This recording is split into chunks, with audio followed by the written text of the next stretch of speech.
All right. I think it's recording.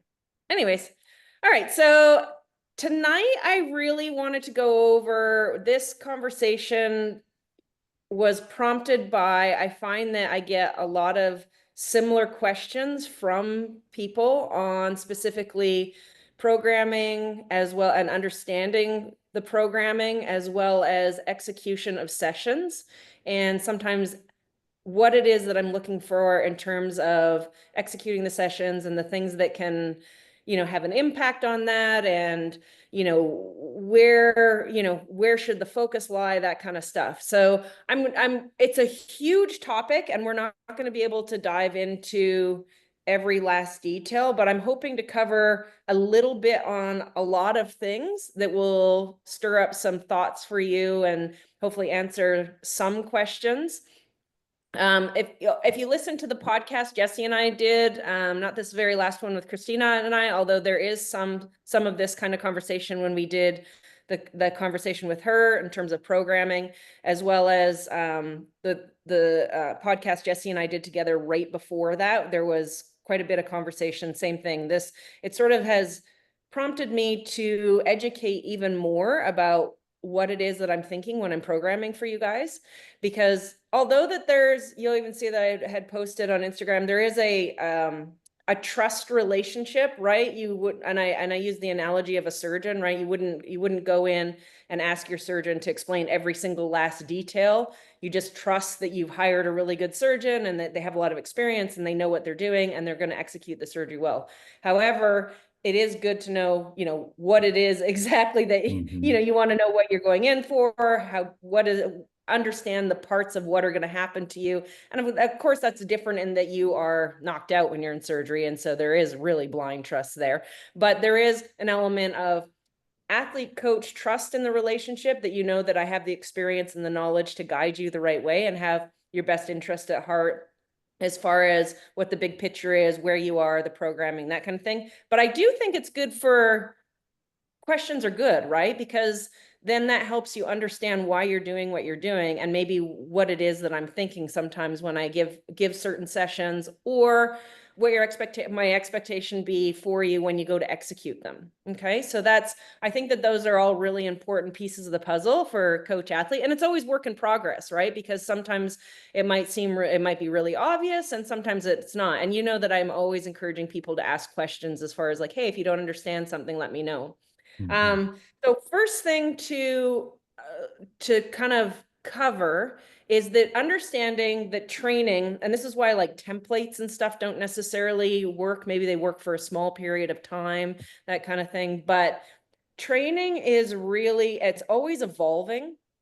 And it needs to be specific to you because there's so many pieces that come into play as far as what your background is, how much experience you have, what your life stresses are, how much training and racing you have under your belt. Like all of these pieces of the puzzle, they're taken into account all of the time. Those are always evolving and changing, right? What your weather's like, what your fatigue level's like, all of these things, how your body's changing as you age, as you athletically age, all of these things are always changing. So training is about creating a stress, right? And so the other part of it is to not be afraid of that stress or being fatigued. So one of the things that happens, and you even see this if you're someone who logs a lot of data, that stress response, the fatigue, right? The fatigue gets high. And these days I find that a lot of athletes get really scared of that. Those sensations are new to them. Experienced athletes or some athletes crave that, or they know that there is an element of being really tired and perhaps even a little bit sore, those types of things. There has to be a stress for a period of time on the body, and then the body adapts, right? You recover, it adapts, and then we apply new stress. So this is why it doesn't always work when you just keep repeating the same training over and over and over again. It might work for a period of time, but it needs to change. Some kind of training response stress needs to change, whether it be slightly progressive or just the stimuli is different.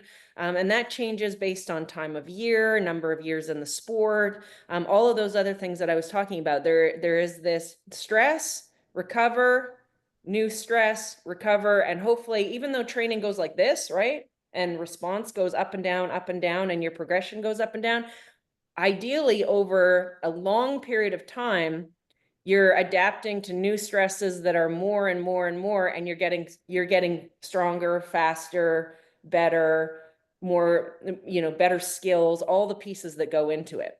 Okay, so that's a really important thing to know about training. The other part to know is that it's not always 2 + 2 = 4, right? Because sometimes when we add in, how well do I sleep, all of these, how good is my nutrition, how, all of these, am I traveling a lot with my work, how much do I sit behind a desk? It might be that you're downloading your data, and this is sometimes when we talk about, people ask, okay, well, when I put all this into Training Peaks, I see these numbers and I see these graphs. And they're helpful and they are good, but they don't take into account the entire picture. Okay. And so, as an athlete, for your own responsibility, as well as a coach, what I'm always taking into account, yes, are those numbers important, but they're not everything, right? They're a piece of the puzzle. It's about, okay, is this person actually adapting to the training that we expected? There might be that stress response there, but they might actually need a little bit more to get that nudge forward if they've been in the sport a really long time, or we're not quite seeing it. How are they actually responding if we have gym work? How are they responding to the weight training? There's not necessarily a perfect TSS for strength training or swimming necessarily. Is every single session downloaded and accurately downloaded? Probably not. There's going to be little hiccups on that. So there's things about, how hydrated am I? How hot was the weather? How was my stress level at home with my family? All of these things play into account. So we want to make sure that that is, if we're watching those numbers, yes, it's a good guide and we use them and it's absolutely important. However, we also make sure that we take all those other things into consideration. So those are things that I'm always thinking about. In particular is how stressful is your day-to-day life, right? That can play a huge role. And how well do you personally recover? So that can also play a part in which type of training are you responding to at different times of the year as well? Are you someone who responds to high volume? Are you someone who just gets worn down by high volume? Are you someone who responds really well to intensity training? How much intensity can change over time? How much intensity or volume you can handle over time? Hopefully it's changing, right? All of these things are pieces of the puzzle. And you guys feel free if I'm going too fast, and I know I'm not diving really deep into any one particular thing here, but I'm just giving the, sort of a broad, like I said, broad strokes on things to give you guys things to think about, and knowing, parts of what it is that I'm thinking when we're looking at the big picture. So I'm a really big believer in consistency, right? You guys all know that, and consistency over time. So I always say like 80% of the time is better than 100% and then nothing, right? So if we're looking at that accumulation and training and stress, and it's accumulation to create fitness over time, like 6 months, 1 year, 2 years, 10 years, 20 years, right? These types of things. And we have plenty of athletes who have been training that long. It's consistency over time without these massive breaks. Particularly important the older you are. Okay, so massive breaks are they necessary? Sometimes do we need resets where we really, shift things down and let the body completely recover? And when you're younger, in that sort of like 35 and under range, is there, and if you're trained very intensely and race very intensely, high volume, high intensity, is that recovery period where we have big blocks of time off and big training blocks? That might be a different way, a different programming for a different type of athlete. That absolutely is part of the picture for those types of athletes. But in general, my philosophy is consistency over time adds up. Okay. And specifically over the age of 40 and forward, really keeping, is it repeatable and sustainable? Can we you're better off to do 30 minutes every day than you are to do 20 hours one week and then nothing for the next 2 weeks, right? You can see how, if I say it like that, you can see how really quickly the fitness gains you made from 20 hours probably isn't that much if we had to take 2 weeks off to recover from it, right? Your fitness, if you're looking at fitness gain and fatigue, and then if it takes you 2 weeks to recover from that, the amount of fitness lost with the 2 weeks off is greater than the fitness gained in the 20-hour week, okay? So you're better off to say, well, my life allows for, in terms of how well I sleep, how, how the stress levels with my work and my family and everything like that, I can pull off 10 hours a week, but I can do that all year round. And we change the training stress within those 10 hours. It's constantly evolving and changing, but we work within that bracket because we know, hey, this is repeatable for you. And if we do that all year for the next 6 years, think about how much fitter and stronger you are than if we only get maybe 16 weeks of huge weeks, and then the rest of the year is maybe 3 or 4 hours exercise a year. And that works in terms of body composition, metabolism, building your fitness over time, being able to progress how much you're able to do. As a coach, you're always better to start on the lower end and progress than you are to start too high and have an athlete not be able to sustain that, end up injured, sick, burnt out, and then you can't keep adding just one more brick to the wall. Okay, so these are philosophies that are really important to me and I really believe in. Other coaches might say to you, hey, we're going to do a really, really big 4-month block, and then you're going to go ahead and take 2 or 3 months off, right? And that is a different philosophy, and it can work. And have I used that in different, like I say, in different circumstances? You certainly can. It's not a fundamental belief that I have that works over a really long period of time. And I'd like for all of us to be lifetime athletes more than anything, right? I mean, that is really why we're doing this. We're trying to change our lives for a better, healthier, happier way and be involved in something great. And so in order for us to be lifetime athletes, this philosophy is really important. Especially in terms of, another part of that is injury prevention. When we have a constant stopping and starting, I call it stop and start, there is higher risk for injury.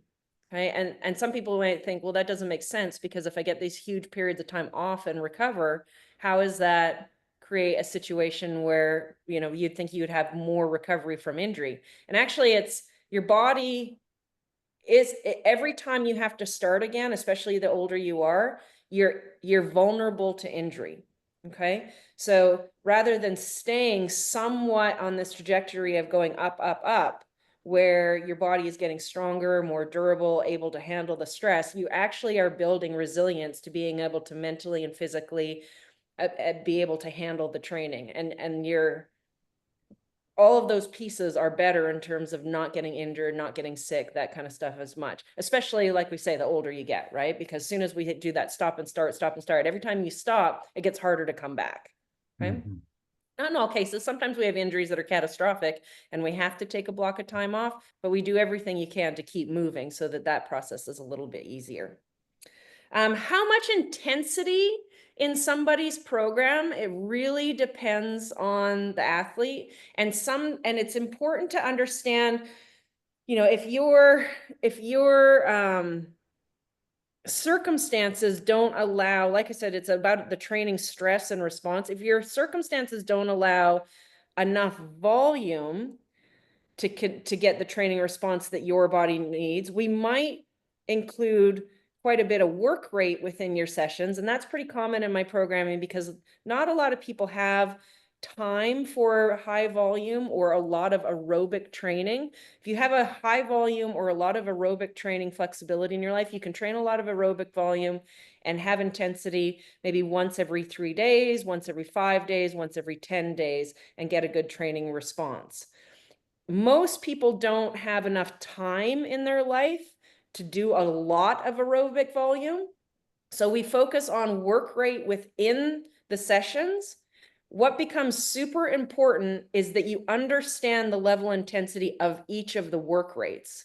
Because if we start stacking too high of intensity over and over because we're slightly overshooting how hard you're supposed to go, or you're not sure of what that intensity range means, then that's, again, we can end up a little bit overdone, right? So it's really important when the session descriptions say, zone 1, zone 2, or they say zone 3, and you see your ranges and training peaks, and we know what those are, that you really stay within those ranges and don't be afraid to be on the low end of those ranges on those types of sessions, strength sessions, those types of things. And then when the high intensity sessions hit, you have the energy and the ability to really hit those sessions. Same thing goes for aerobic training, right? If you do have the flexibility to have a lot of aerobic volume and we're hitting the intensity less often, then you keep that. Again, it needs to truly be aerobic because the volume is quite high so that you have the ability to really hit the intensity when it is there. Okay, so these are just sort of different things for you to think about. Obviously, there's a lot of different strategies, and what volume means and what intensity means for each athlete is really individual and specific to each athlete. So I'm really talking in broad paintbrushes here because it becomes, if someone might be able to handle, 3 days a week of intensity, a quite high intensity threshold and up, and another person might really only be able to handle one of those once every 7 day in a 7 day cycle, right? And the rest of it is all sub threshold or aerobic or strength based. And so that, and when we're balancing three different sports, swim, bike, and run, that also plays a factor, right? Like how much can we handle and still recover and be able to keep with our fundamental rule, which is consistency over time, right? Consistency over time with whatever it is that you can build. All right, I'm done talking a lot so far. Any thoughts so far that anyone wants to share? I mean, I would just say, Marilyn, I mean, I really appreciate the philosophy. Um, we've been working together about 8 months now. And in a way, I'm just kind of getting reacquainted with my body at age 60, 61 now. I guess I just turned 61, as a lifetime athlete, but, just trying to meet my body where it is now. And I think the consistency over time, I'm an intense person. I like intensity, but I also notice over time that I fatigue differently, so I've got to learn how to modulate my intensity at this season of life, and you're helping me do that.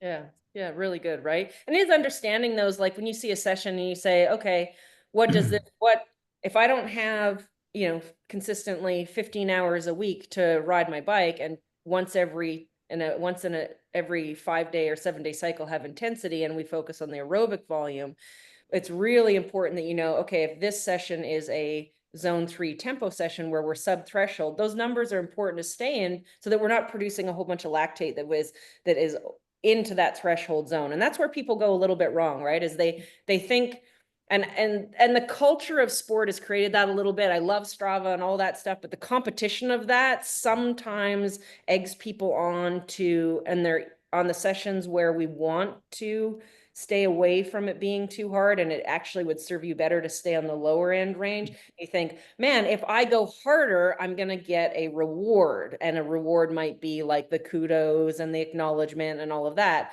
And that's all fun and it's great. However, what is the impact on that over a long period of time? Mhm. And it might be okay for about 3 or 4 weeks. All of a sudden you're like, man, I'm getting faster because I'm really hammering every day. Like I'm going out, I'm training 8 to 10 hours a week. I'm hammering every single session, getting PRs and kudos and all of that. And then all of a sudden at week 6 or 8, you just hit a wall and crash, right? Because it's just too much intensity.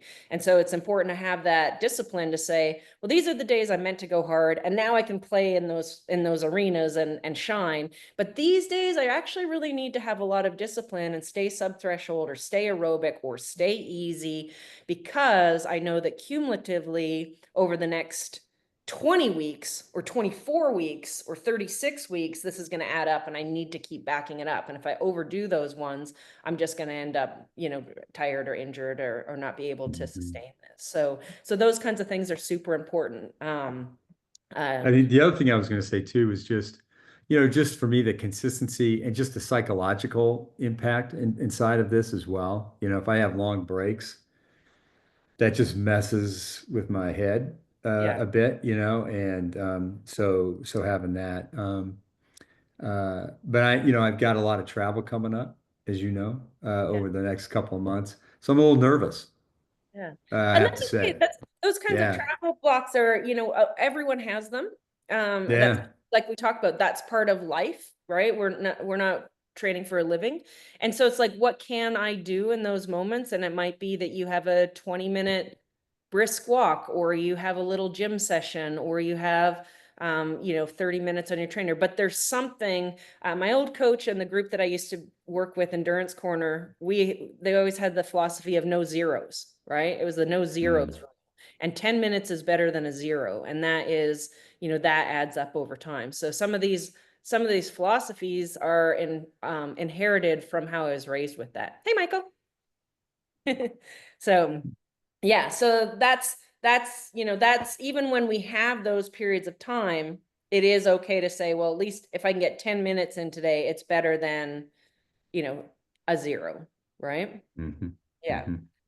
All right, I'm going to move on from the general philosophies and the general, training, stress, adaptation, accumulation, that kind of stuff. And I'm going to talk a little bit more specifics about some questions that sometimes pop up, and that are more just real, some of them might be obvious for you, some of them are not obvious for other people. But let's start with um, gym work at different times of the year. And I'm going to go quite quickly through all of these. I'm not going to spend a lot of time on any of them. You might feel like you're catching up a little bit, Michael, on some of this, Right. but you can watch the front end at another time. So with gym work, it's not always about going as heavy as you can. There are periods of time in the year where we do build strength through lifting heavy weights. And it's really important to understand that gym work is different than endurance training, right? We don't need to do, in terms of the stress of the load of actual weights, we don't need to do a million exercises and reps and 5 days a week or anything like that. What you really need is what's specific for you at your time of year. And that looks different for everyone. Some people might need high rep type work, and where you're supersetting it and there's not a lot of rest. The total time of how long gym work takes you doesn't matter. It's not relevant. But what does matter is number of reps, how much weight you're using, the type of exercise that you're doing, and the intensity that you're doing it at. So whether you're doing it at there's 1-to-1 tempo, 2-to-1 tempo, if you're supersetting, if you're having rest in between sets, those types of things. So typically, if we're in a heavier block where we are building a lot of strength and we are moving a lot more weight, that's a pretty high stress load, right? It might be where, you have a base phase of 3x8s, and then we move to 4x6s, and then 5x5s, and by the time we get to 5x5s, the weight is heavier and the rest in between sets is longer, and that stress load is actually quite high. And that's really important in terms of how it is in relationship to your swim, bike, and run. Okay. And the stress there from central nervous system stress, the more weight you move, the harder the session is on you. Okay. So heavy weights have a real impact in terms of central nervous system fatigue. And so when we're in our race season and the load is very high in the swim, bike, and run, we wouldn't want to we wouldn't necessarily be marrying those two types of sessions. We might be lightweight body work, injury prevention stuff, 3x10s, 2x20s, really just moving through ranges of motion. There's a little bit, you can move quicker from set to set. There's not a lot of rest in between. You can go from one to the next. So those types of sessions are executed very differently, right? So when you're moving heavyweight, you're taking more rest between the sets and reps. You might even, if you do one set of 5 at 80% of your max or 90% of your max on a squat or a leg press or a trap bar deadlift, you're going to want to sit down for 3 minutes or so before you do your next set. That's really hard for endurance athletes to want to do. They want to get up and do them over and over and over again as quickly as can and do stuff in between. It's like, no, you need to just sort of sit down a minute, totally recover, and then do the next set. Okay. But the central nervous system fatigue in terms of moving heavy weight is quite high. And how many times you do that type of work a week really should only be twice. And it needs to be placed very importantly with the other sessions. Okay. When you're doing body weight work, injury prevention work, more agility type work, mobility type work, all of that kind of stuff, the high rep, lightweight, that can be done more often. It can be done, 2, 3, maybe for some people, even 4 days a week, band work, that kind of stuff. Completely different stress load, completely different execution. You can move quickly from one to the next. Okay. And I know I'm repeating myself on those two things, but it's important. That's probably the one thing that gets probably executed incorrectly the most often with endurance athletes. Okay. With the bike, the thing that I want to touch on any questions with that one? I know I'm moving really quickly, but I have like a lot of little notes that I want to go through. I was just going to say, are you saying we lack patience, Marilyn? Well, normally endurance athletes don't like the gym anyways. And so then if you ask them to Mhm. sit down for 5 minutes in between a heavy squat, they're going to be like, oh my God, 5 minutes. Do you know how many push-ups and crunches I can do in 5 minutes? And it's like, no, just sit here. So yeah, exactly. Bike. So one thing I want to touch on bike, let's just talk about the difference between indoor and outdoor. Okay. So you get your session, and when we're indoors is, it's convenient, it's time efficient. Sometimes it's necessary in terms of weather or, where you live. Not everybody has the luxury of riding right outside their door and having good roads that are safe. So sometimes we're on the trainer a lot. And when you're on the trainer to things, obviously a lot of structure is good because it keeps it from getting too boring, right? As well as we get a really good training stimulus that is very accurate and it's very precise. So we can say, well, I'm going to do, these reps at this cadence, these watts. It's you can get on and get a lot of work done. So when we're indoors, and I think all of us do a really good job of that because we're used to it and it's easy, right? It's pretty straightforward, especially now. I mean, there's lots of, I always get the question now with all the great technology. People, they think if it doesn't download onto their Garmin or into their smart trainer that they can't do the session anymore. But there is such a thing as old school. You just write the session down on a piece of paper and put it on the floor and execute it, as well as you can just memorize it, make your brain remember the workout and say, hey, can I memorize this workout and execute it accordingly? Just like if all of your technology died, could you still execute the session? So there are different ways to do that. The things about indoor is you can expect that it's harder to achieve the same watts than outdoors. Okay, that's very normal for most people. There's always outliers that rule changes a bit, but for most people, the same watts are harder inside than they are outside. Okay, heart rate is typically a little bit higher inside than you'll see it outside. There's no moving air. It's sometimes hotter. If you are in a hot room, you want to make sure you have a fan on you. That's going to help with that, right? So if you're doing a really high intensity session on the trainer, you want that room to be as cool as possible and know that if you go to execute that session outside on a hill, it's going to be much easier to achieve those watts and hit that target high end range, and the heart rate's going to be lower. And if we're on the trainer, you're probably going to be on the low end range. That's why it's important to use ranges, right? On the low end range, and the heart rate's going to be higher. It's just good to know this information. I know that most of you know that stuff, but it's a good reminder. Some of you don't know it, and it's important so that you set your expectations right on how it's supposed to feel, right? Mhm. And I talk a lot about that too, like expectations on how something feels can really mess with our heads, right? How much fatigue do you have going into that session? How well have you eaten that day? All of those things. And that's why those ranges are also really important, right? I always have those zones in your training peaks so that you can say, hey, if I'm not feeling so hot today, I'm going to be on the low end range. If I'm feeling great, I'm going to be on the high end range. If you're consistently exceeding the high end range at a lower heart rate and a lower perceived exertion in terms of watts and paces and those kinds of things, that's the thing that I'm watching in your data. If that is consistently happening, you're consistently saying, hey, I'm nailing these and it feels really easy, and we're watching consistently that the heart rate's coming down and the paces and powers coming up, that's when we need to shift the zones up, right? I'm seeing an improvement in your fitness, and we're seeing that you're getting better and stronger. And so we have to make the sessions a little harder. And that's what I was talking about earlier, the training adaptation, right? We've created a stress, and now this stress, you've adapted to it, you've recovered, you've adapted to it. Now it's a little bit too easy, and we need to change the sessions, change the intensity of it, perhaps even lift your zone. So those are the things that I'm always looking for in your data, and why it's important to not only download data, but put comments. Because I could see the data and you're nailing it. I could be like, but great. But I don't know if that was really hard for you or if it was really easy unless you tell me, right? So knowing how it felt is really important because that changes on how I'm going to change your training stress over time and if we need to lift it. Because if I don't know that it feels really easy consistently over a period of time and we don't change that adaptation and that stress, what's going to start to happen to the fitness? It's going to start to go down because now I'm not pushing you hard enough, right? Or we don't change the stress. So that very first part of the conversation that I was talking about, that's why I'm that annoying squeaky wheel, like, hey, how's it going? How's it feeling?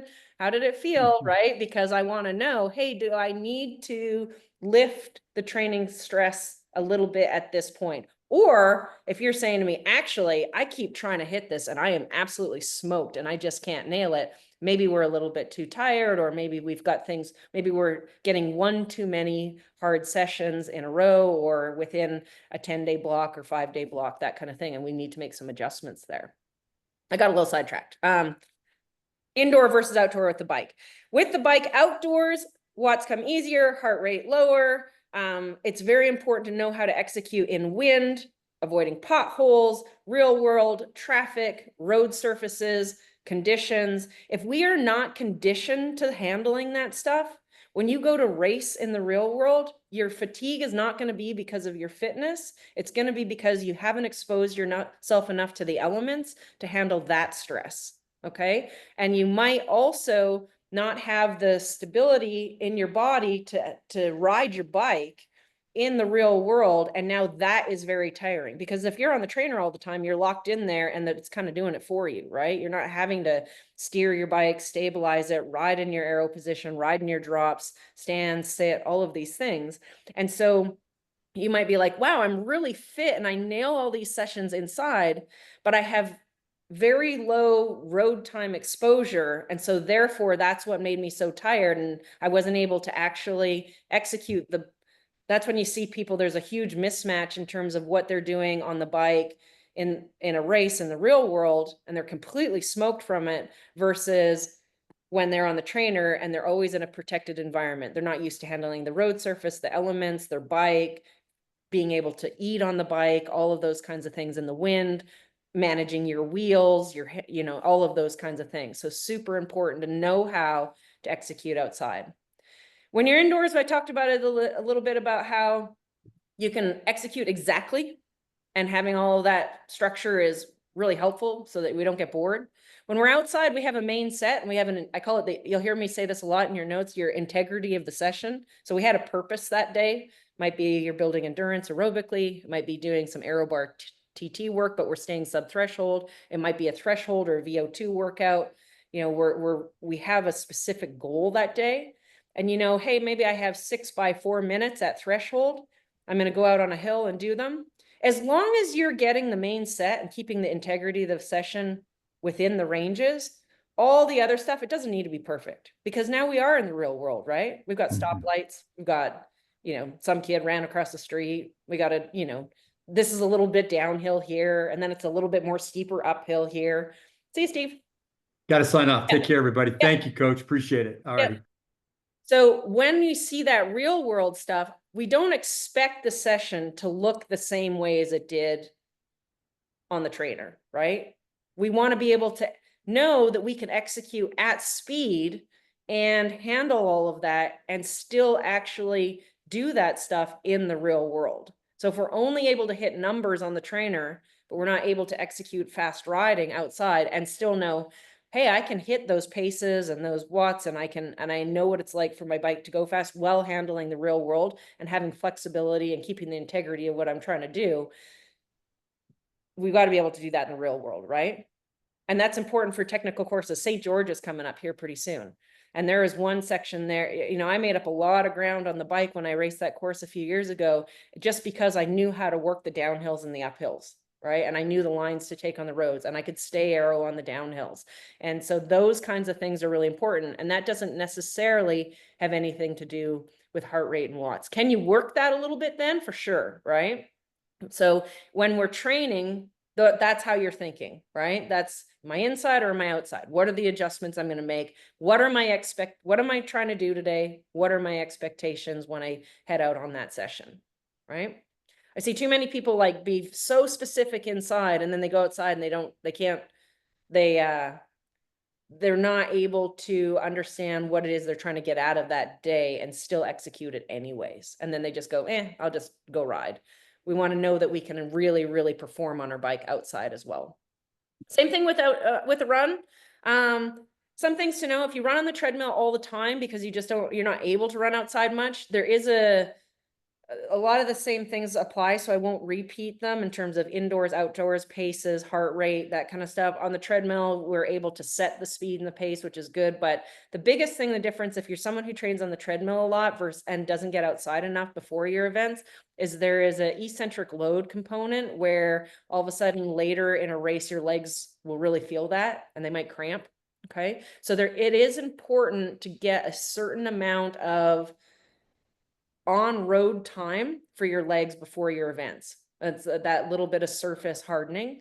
And we need to make sure that, yes, it's good to be on the treadmill for some sessions, especially in terms of you're saying, like, I want to be able to execute at exactly this pace, feel the turnover for it, force myself to stay at that pace. Does it serve that purpose for certain sessions? Yes. Again, will heart rate be higher because we're indoors? It's a little hotter, that kind of stuff, for sure. You can use the treadmill as a cue for leg speed and how light you are on your feet and turnover, but we need a certain amount of road time before you race for those things. What does it feel like to execute those paces on the road? How does my body handle the conditions to be able to do the conditions? And as well as that pounding, we want to know that your body can handle it and it's not going to break down later in a long race because we haven't had enough time on the pavement. Pavement is different than concrete. Okay. If you can avoid concrete at all costs, I think that's important. The two surfaces you should run on are dirt and pavement as much as you can. Gotta run. Okay. Yeah, no worries. So that's the run stuff there. Okay. Next one, swimming. Christina, you'll be able to jump in here. I love, there was a time where watches didn't exist in a pool at all. And watches are great if you don't have a pace clock, right? And watches are great to download the data afterwards because we can see what your heart rate is, your stroke rate is, what your paces are, that kind of stuff. However, I feel like a responsibility of an athlete is to understand, if you get the chance, if you have a pace clock, and you can use anything, honestly, like just a regular clock on the wall. Even LA Fitness has a clock on the wall with a red hand that goes around 60 seconds. And I've swam, lots of people say, well, I swim at LA Fitness and there's no pace clock. And I said, at the end of the pool, usually there's just like a regular old school clock and it's got a red hand that goes around in 60 seconds. So you can, and same thing with your watch. If you say you've got just a watch and you put it on the stopwatch and you just start the time, it will run in 60 seconds, just like a digital clock on the wall. And you can start to understand, the one thing about using a watch on your hand is you're always having to stop and look at it. If you're using a pace clock on the wall, the paces are much more accurate. And either way, knowing what each pace and effort feels like based on the pace clock really teaches you the feel and the range in the water. And I think that's a super important skill for executing swimming to have. Christina, with your swim background, I would love for you to share a little bit, just a short little bit on that. Yeah. No, even when I am using my watch, I typically don't use my watch for pacing. Like, I just start my swim workout and then I don't look at it again until I'd stop. And I do see, I see all kinds of crazy things with people like trying to stop their watch while they're like in the middle of a flip turn. And like trying to do I have seen it all in the pool workout. So yeah, so I really try hard to use the pace clock. Sometimes it's a little challenging for me if I don't have my contacts in, because I can't always see the clock from far away. But I certainly don't like stop and start my watch. That I definitely, I'll just use, even if I have the workout app going, I'll just look at the timer on there and use it as as a clock. I definitely don't do the trying to like stop in time and do that. Yeah, it's really important for understanding pacing. Once we get open water, right? Like once you're out in the open water, you have to have a good understanding of what does threshold feel like? What does it feel like to go aerobically? And you're going to develop that feel if you know what your pace is based on a pace clock, or knowing, hey, if I leave on, say you have 10 by 100, and you know you can hold 150 for all of them, and leave on a 10 seconds rest, and you know that right at 2 minutes every single time I'm leaving on 2 minutes, you start to see like, oh, I'm creeping out to 152, 153. I got to bring it back down to 150, 148, 149. Seconds in the pool matter. Even 1/100th of a second in the pool matter. That's the biggest difference between biking, running, and swimming. In swimming, the measurements are very, very small. If you're improving by 1 second per 100 in the pool, that's huge. I mean, swimmers would be like, holy man, that would be amazing to improve that much. You know, it's really, really fine tuned. And so using a pace clock and seeing those, you know, I came in on the 55, or I came in on the 56, or I came in on, you know, the 49, like being able to quickly see that and know, hey, if I change, if I relax a little more in the water, or I push a little deep, you know, harder on my finish, or I increase my kick a little, like what does that do in terms of my pace and how it felt and how I'm able to hold my pace and execute it as I go. Those little changes, you start to develop that feel and really know and dial into what that feels like. So then when we're in the open water, and say, oh, wow, like if I have these sensations in my legs and my arms and I feel this way, I know I'm sitting at threshold. Just like we do on the bike and run, right? We know if, hey, we start to feel like if I'm sitting at these watts and I see this heart rate and I have these sensation in my legs and in my breathing, I know I'm right around threshold. So it's that same kind of thing. And I think people get a little bit complacent with that in the swim, and they just use their, you know, they're just sort of aimlessly swimming and let their watch record it. They have no idea what pace they were doing the whole workout. They're just going on feel, letting the record it, download it afterwards, and they're like, I don't know what pace I did. You should know, whether you're using your watch or you're using the pace clock, you should know what your paces are and what you're doing, and what the same as the other workouts, what your intention of the workout was that day, and what those feel like. All right, so all right, I know we're getting like, I've covered a lot in 50 minutes. The last thing I want to touch on is, and this is such a huge topic that I can't possibly get too deep into it, but it is important to know, and I started to mention it in terms of executing the session in the right effort level, how important that is. And that is really important that you know, it's and I talk about the consistency over time, know that the energy system that we're working that day. And so one of the ways you can build, like, let's take endurance for example. You know, there's all the other pieces, but let's take endurance for example. You can train endurance different ways. I talk about the consistency over time and building that and slowly progressing and adding more volume over time, adding more stress over time. We narrow it down to, are we going to use for a period of time this stress where we stack volume? So a way we would do that, I use that with Christina for her SCAR, where we didn't necessarily ever go out and do like a 9-hour or 10-hour swim, or, you know, a 12-hour swim. We did 3 days in a row that were very high volume, or consistently over 3 weeks where the volume got bigger and bigger and bigger, and then a rest, and then maybe a 5-day block. We talked a lot actually on the podcast about how we went maybe a Thursday through a Saturday, where progressively accumulated a lot of volume and there was stacking, and then a recovery period after that into you know, some short, sharp, harder stuff. So understanding in terms of, there's different ways to do it: accumulation over time, stacking volume, or big days, right? And they all have a place and a role. There's certainly a place and time for really big days, but it depends on the athlete, what we're training for, where they are in their development, and how they recover from it. Because like Meko, you and I had a great conversation about when you did the backside of Lemon, right? That was such a huge day and it was super fun and it was like epic, and we planned it that way and it was great.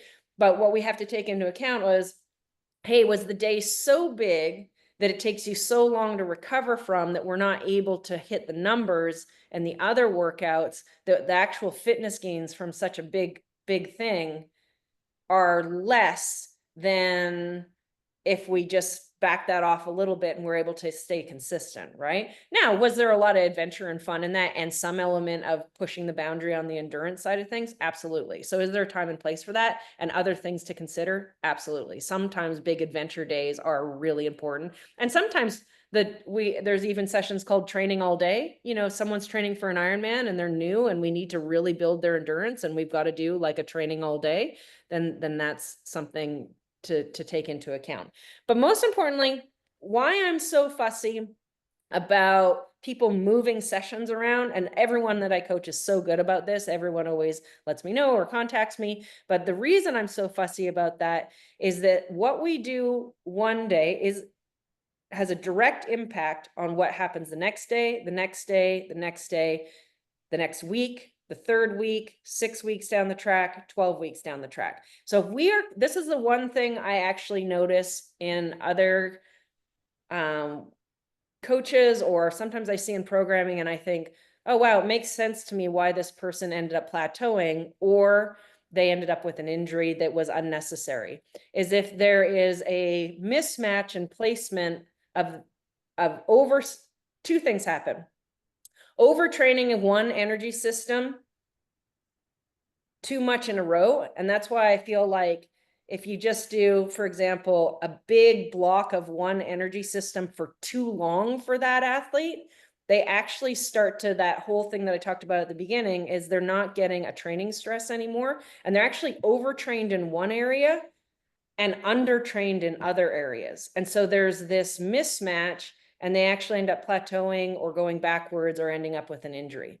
The other part of that is if you move a session where the two energy systems conflict one another too hard and they're not opposing, that can be a risk for an injury as well. And that's why sometimes someone will say to me, hey, is it no problem if I just move this over here? And I say, no, don't do that. Because in terms of how it's placed within 24 hours or 48 hours of something else that we did, there might be a risk of injury or there being an issue with that. Maybe not immediately, maybe not in the first 2 or 3 weeks, but like I say, cumulatively over time, consistently making those mistakes is when problems pop up. Okay. So not enough, even we call it days off the legs, or if we're stacking just a little bit too much, there's different ways to do it. You'll see, like, I might have an easy day for someone, but we're working on nervous system and efficiency and neuromuscular speed. So you're still getting the recovery benefits, but we're not just slogging along really slow. I actually want you to do some drills or some strides or some fast turnover or some high RPM under light load on the bike. And so someone might say, oh, I'm tired today, I don't feel like it. I'm not going to go at high RPM. I'm just going to keep grinding along at these 60, 70, or 72 RPMs and just ride easy because I'm tired. That might feel okay to the athlete in the moment. However, what's happening is we're losing that ability to have that nervous system speed be developed and be efficient and get that snap when we're tired. And you actually end up going backwards and not recovering as well as that system is undertrained to a point where the athlete just gets slower and slower. So there's these different stresses that we apply and then build on and make sure that it's placed right with the other sessions, right? So you'd never see me go, we're going to do a VO2 run and then a threshold run and then a long run and then a hill run, right? I mean, that would just be too much, right? We have to balance where the stresses are. Like I was talking about earlier, training stress, right? That's training stress, being able to handle the stress cumulatively over time, handle that stress, adapt to it, recover, adapt to it, and then build new stress. So always going back to that very first fundamental that I was talking about. That's really important. I don't know if does that sort of make sense when I'm talking about the energy systems there? I guess one important rule of thumb is you wouldn't necessarily too often stack intensity in terms of the same energy system, but you would stack aerobic volume. Okay. That would be something that you would stack. So there's differences in that, and making sure that you're working opposing energy systems. So you can go strength and then quickness, or you can go hard and then easy. Like there's ways to always be balancing that so that the athlete can recover and then cumulatively over a week, 2 weeks, 3 weeks, 6 weeks, 12 weeks, stick with our principle of consistency and progressive load over time, and then they get fitter and fitter and fitter over time, versus, hey, we've overdone it on this, underdone it on this, and now we're stagnant or falling apart. Does that sort of make sense? Kind of clear as mud? A little bit? All right, we're at an hour. This has been kind of a funny session because I've talked a lot. I've covered a lot of different things. I haven't had a ton of interaction. Obviously, our numbers were kind of, I don't know if people got the times wrong or what, but hopefully, I knew there was a few people that wanted to come and had things come up, but hopefully some of this, covering some of this stuff, I have answered some questions. I do encourage you guys to listen to that podcast that Jesse and I did. I explained a little bit more. We talked a little bit about this kind of stuff when we talked about your training for SCAR, Christina. So there's a little bit more info on that. Also, like questions, you guys are always emailing me. If you have questions or, something that you feel like I should dive into deeper based on these broad paintbrushes, totally happy to do that. But hopefully it gives everyone like a little bit more information of what am I thinking about when I'm doing your programming, and what it is that we want to adjust in terms of our execution when we're out there, and what it is that you're trying to get out of the sessions. So any last minute things that either of you want to say? All good. All good. Michael, a lot of No. the back half of what I was talking about will make more sense when you watch the first half. Okay. when you're like, that didn't make sense to me. Why is she saying that? There was sort of a progression in information there by the time we got to the actual just indoor versus outdoor stuff. So hopefully you'll find that helpful. And like I say, if any one of these topics that I broad paintbrushed over, you guys want to dive into deeper, please email me and let me know, and we can either do it on these kinds of calls, or I can just do like a video explaining on a deeper basis. I just wanted to get everybody's, you're kind of thinking about it, getting your minds thinking about it, stir up some questions, that kind of stuff. So awesome. Cool. Thanks. Okay, thanks guys. Yep. Hopefully have a good night, and we'll talk to you soon. Yep. Thank you. Bye-bye. Bye.